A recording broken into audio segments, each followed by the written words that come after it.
Hello and welcome to Enchantment of Eternity's review for Star Trek Discovery Season 5, Episode 4, Face the Strange. I'll have to start with a spoiler warning for Discovery up to Season 5, Episode 4. If you have not seen up to this episode, you will not want to watch this video, otherwise some things will be spoiled for you. So, this was an unexpected episode. I wasn't expecting a time travel-esque episode that explores the what happened before in Discovery. This episode is quite fitting to have in the final season, although I do know that when they made this episode, they didn't know it would be the final season.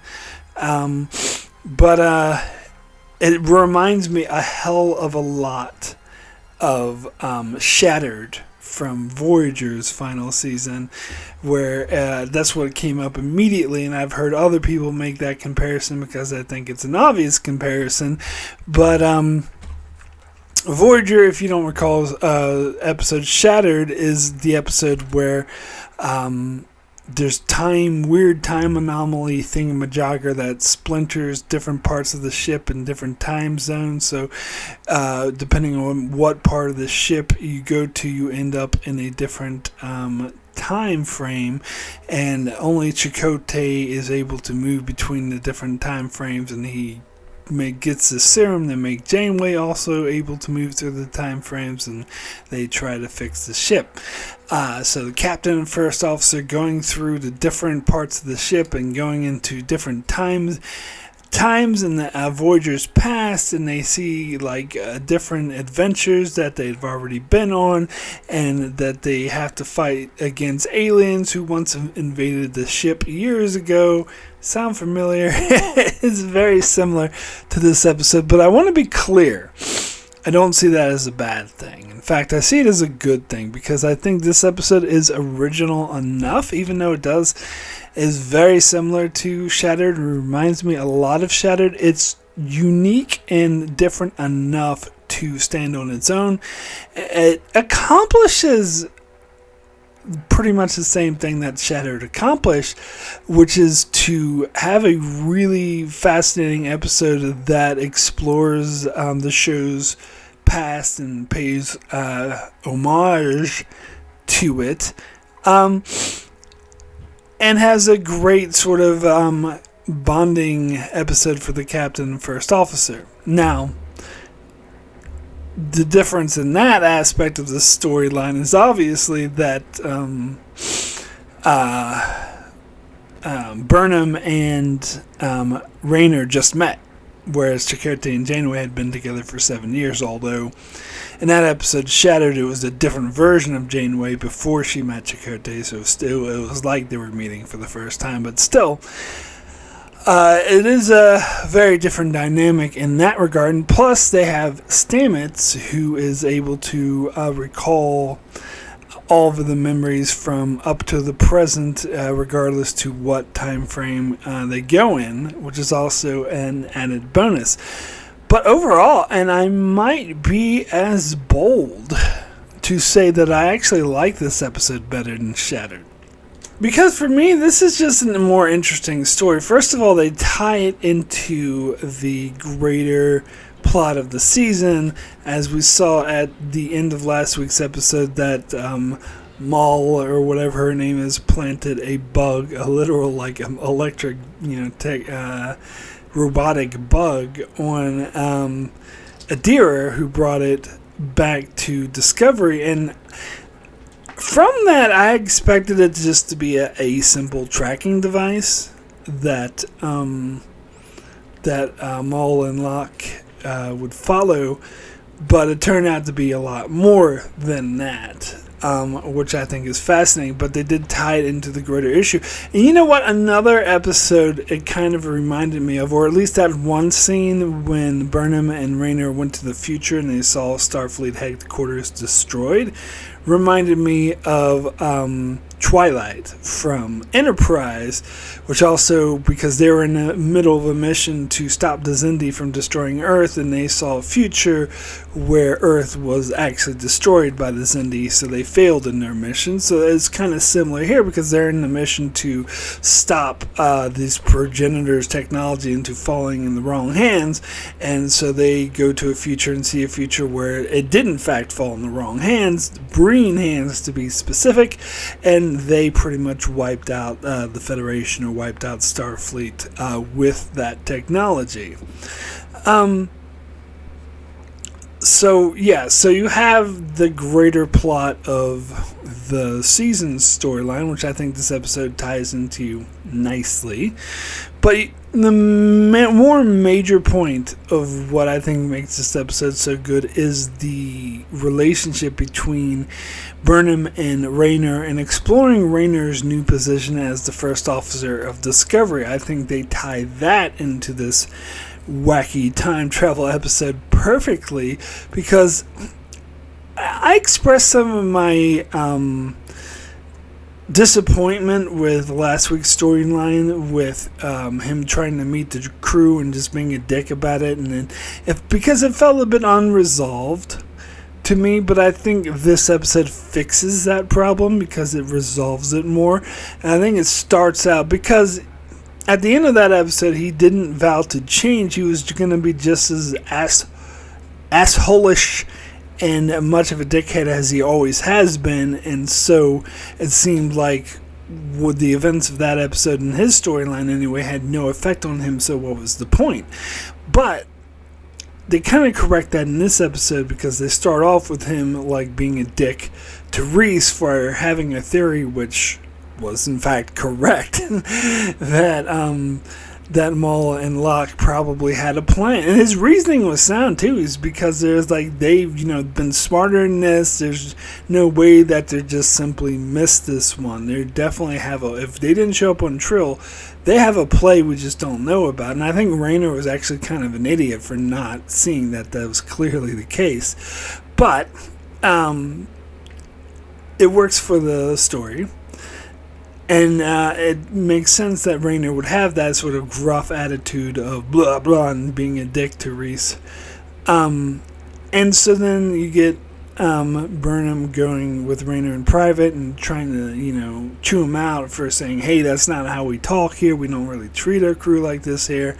And he argues back.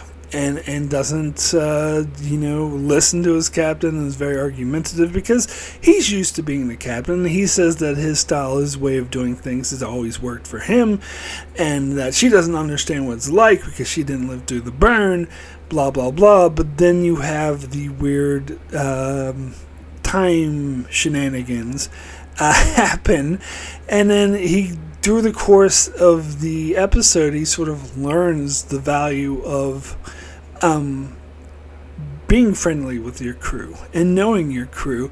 And I think the way that was disseminated throughout the episode felt very organic, not at all contrived, and it worked as a brilliant character growth for this character. And so by the end, when the way he's able to talk down Reese and Burnham from an earlier time period is by saying what he learned about them, what he knows about them.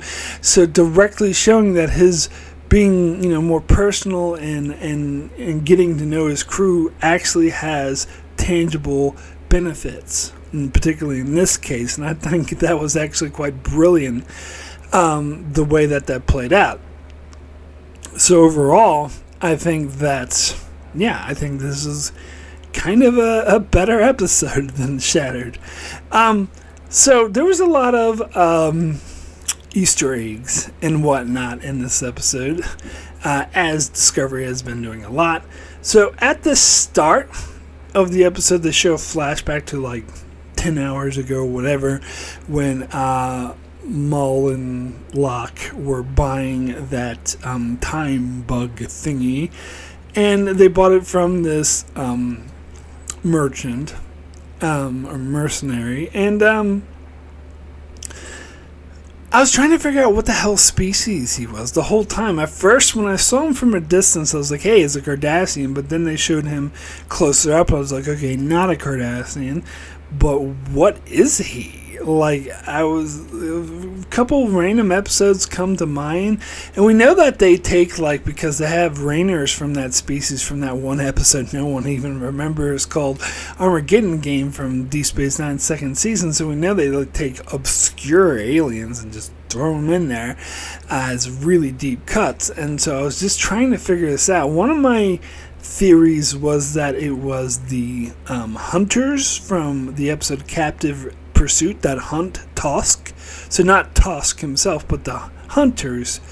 But I looked at a picture of them side by side, and they had like a weird nose thingy, and this alien here had like ridges in his neck. So it was clearly not the same species unless they drastically changed their design, in which case what would be the point of showing them if you're going to change their design. But so I was curious of this. I was looking it up, trying to find out information on the internet. I couldn't really find anything, but finally I came across a suggestion, like in the comments of this video, saying that it was the species called the Anari, I believe they're called, that appeared in Voyager in their 7th season, a couple of random episodes, or had like very brief appearance in the episode Nightingale, when Harry Kim takes command of this alien ship that tries to get it to he thinks it's a medical ship, but turns out to be a prototype for a cloaking device, and he tries to get it to the aliens' homeworld while these other aliens are hunting for them and are at war with them and don't want them to get there. And those other aliens, the enemies of Harry Kim, are the one that appeared here, Anari. And apparently they also appeared in the Void, in the episode The Void, because they had a lot of scattering of different aliens in that episode, and so that's where that alien's from. And I would never guess that in a billion trillion years. I barely even remember that guy or that episode. So it would seem to imply that the Delta Quadrant aliens are very common in the Alpha Quadrant in this time frame, and perhaps they were before the burn, but the burn changed that a bit. Speaking of the Delta Quadrant, you also get a name drop of the Krenim, because the time bug thingy is called the Krenim something or another. So implying that is Krenim technology, and they say it's from the Temporal Cold War, or the Temporal War, because it turned into a hot war at the start of season 4 of Enterprise. And they, of course, referenced the Temporal Wars in season 3 as well. And it makes sense that, so I guess it is highly implying that Delta Quadrant species were very common before the burn in the Alpha Quadrant, and some of them might have gotten trapped there after the burn. And that goes along with Prodigy, which seems to apply moving between quadrants is super easy, barely an inconvenience, which would have helped Voyager a lot if they had that technology. But anywho, it makes sense. I like the concept, and I like the callback to the Temporal War, by the way, but it makes sense that there would be, because Vance had talked before about how all time travel is outlawed and time travel technology has been destroyed because of the Temporal Wars, but it makes sense that since it's illegal, that it would be in the black market, that there would still be some time travel devices still around that could be sold on the black market, which makes sense why it was so hard to get and how they had to, kill that guy in order to get it. Which, that scene, by the way, reminded me a lot of 24. And maybe not quite as bad, because that guy was obviously going to double-cross Mal and Locke first.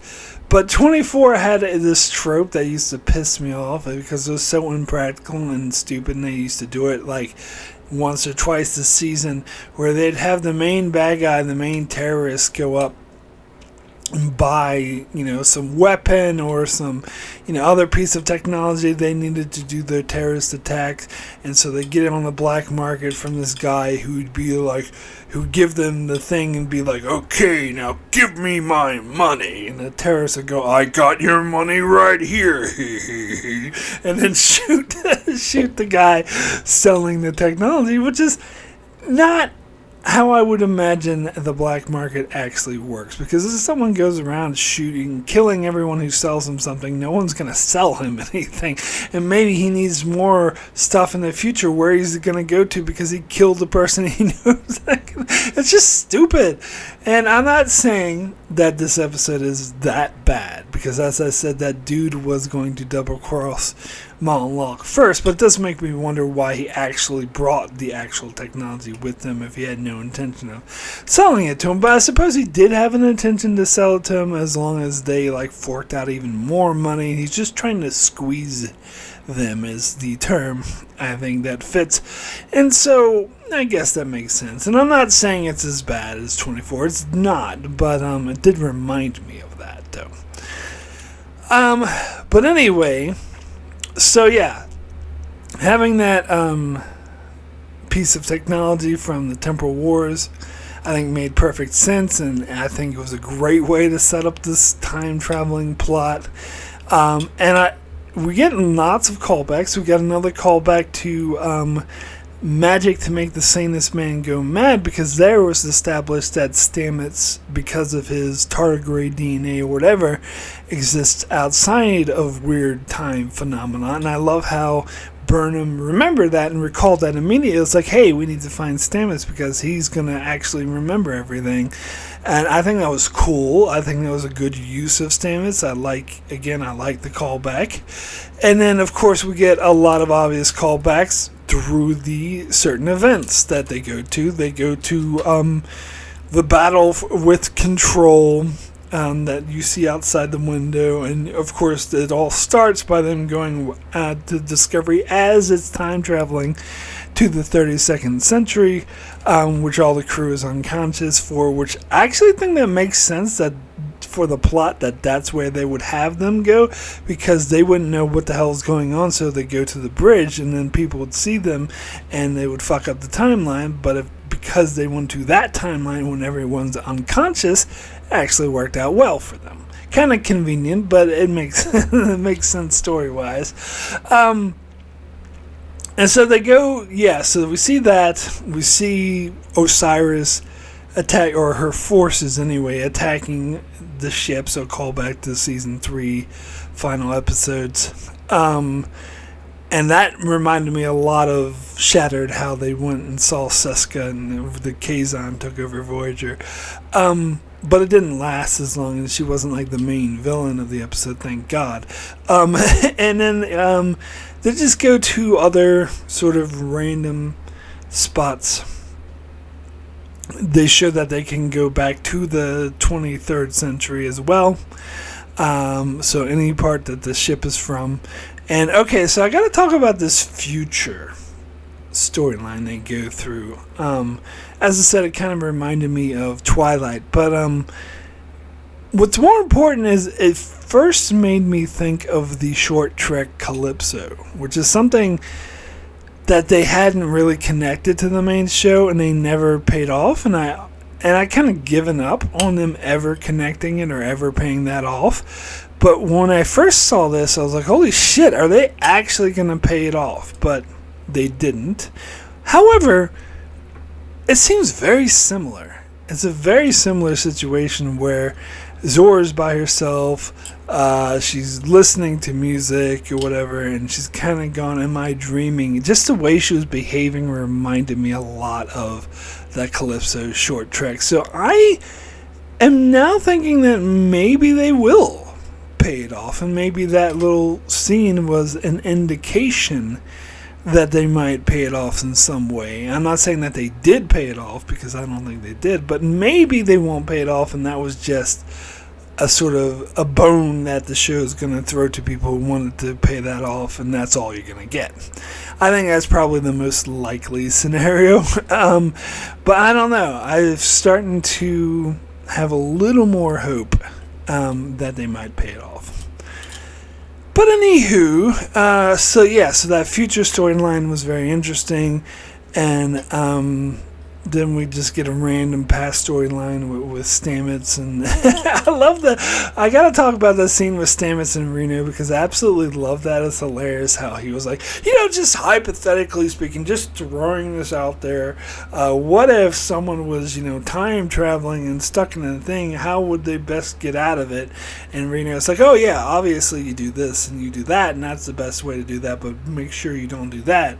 And then she goes to him and is like, Stamets, are you stuck in a time loop? And his response is golden. He's like, what? Me? No, of course not. No. And the way he said no was so obvious that he was like going, what? No, me? No, of course not. So obvious that he was lying. So when Reno was like, calling him out, I thought that she was serious. I thought she meant it, especially with his response. I thought she was going to be like, oh my god, you are stuck in a time loop. But instead she's like, nah, I'm just fucking with you. and walks out. And I do wonder, like, there's a theory that maybe she does think that he's in a time loop, but just decided to say nothing about it. But I don't think that's what the scene implied. I really do think the scene implied that it was just a way to fake out the audience. But really, as smart as she is, I think she should have figured it out, because Stamets' response was so terrible. It was so obvious. No, of course not. That was a really funny scene, though.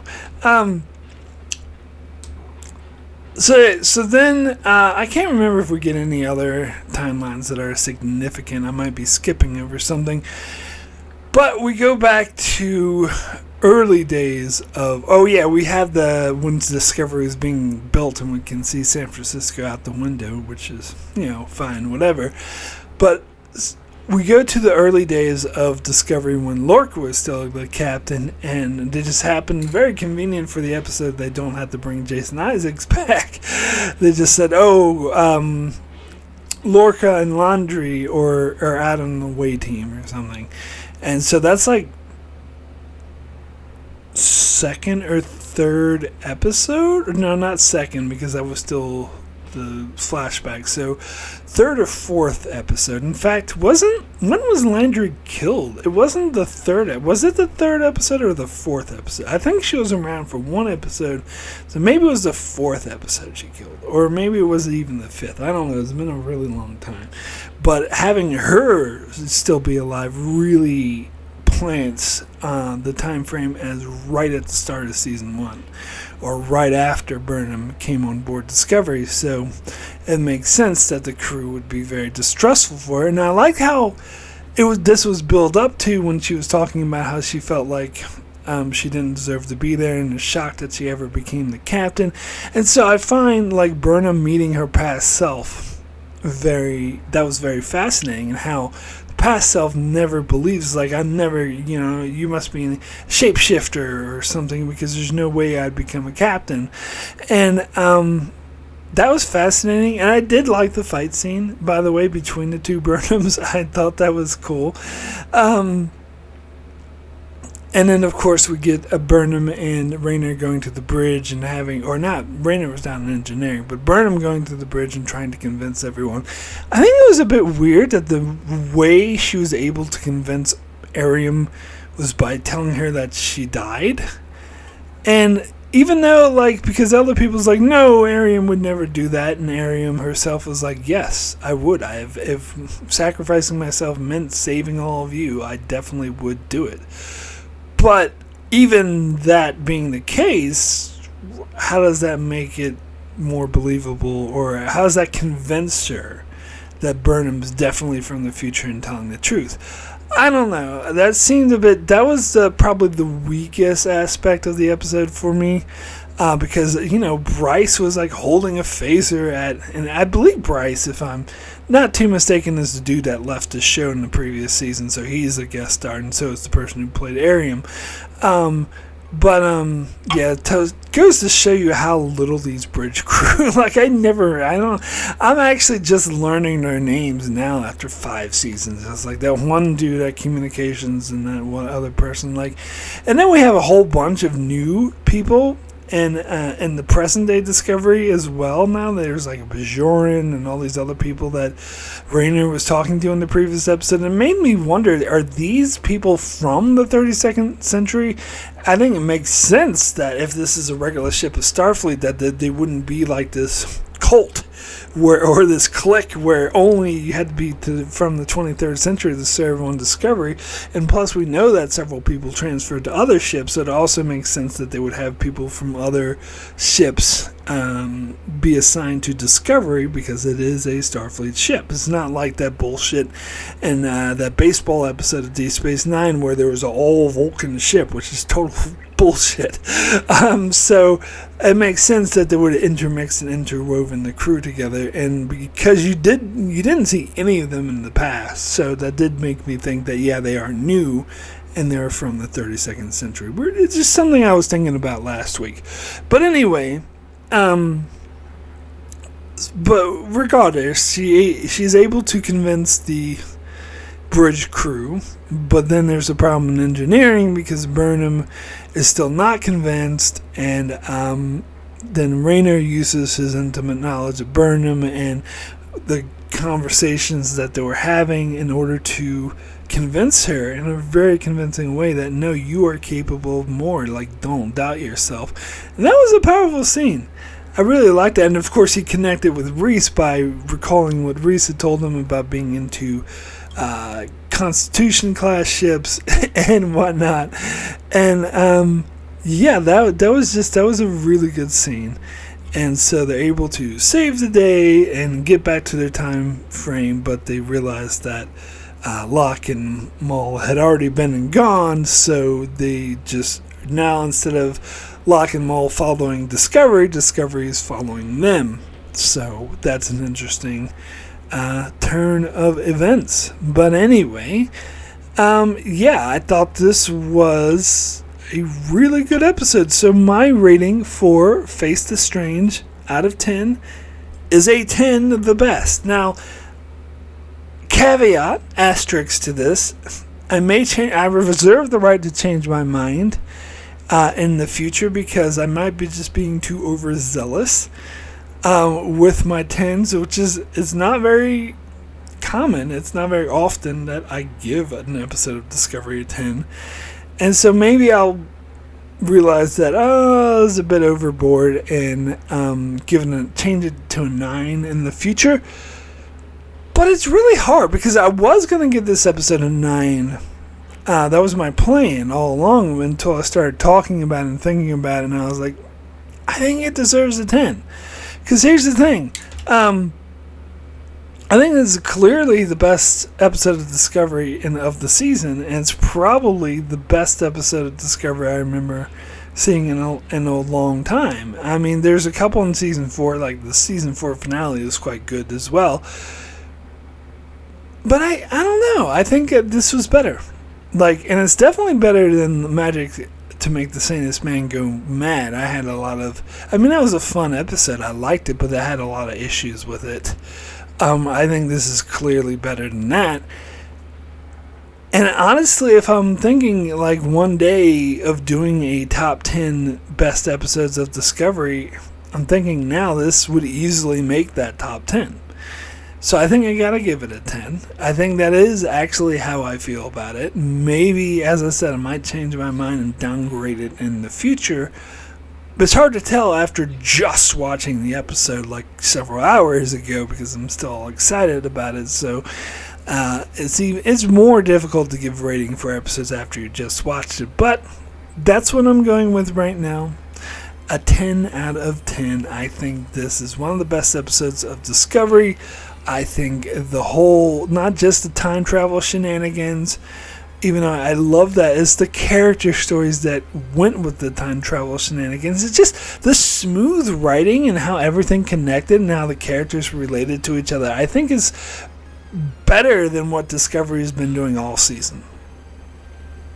And I think this episode was a great payoff to Raynor's character. So yeah, I'm going with a 10 out of 10 for this episode. So that is it for my review of Season 5, Episode 4 of Discovery. I will be back next week to cover Episode 5 of Season 5. So be sure to check that out. Also check out my channel as I do many more videos on Star Trek. Currently doing covering Star Trek one episode at a time.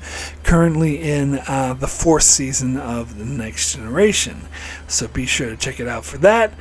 And also many other videos I do on many other shows, so be sure to subscribe so you can keep up with all of that. And thanks a lot for watching.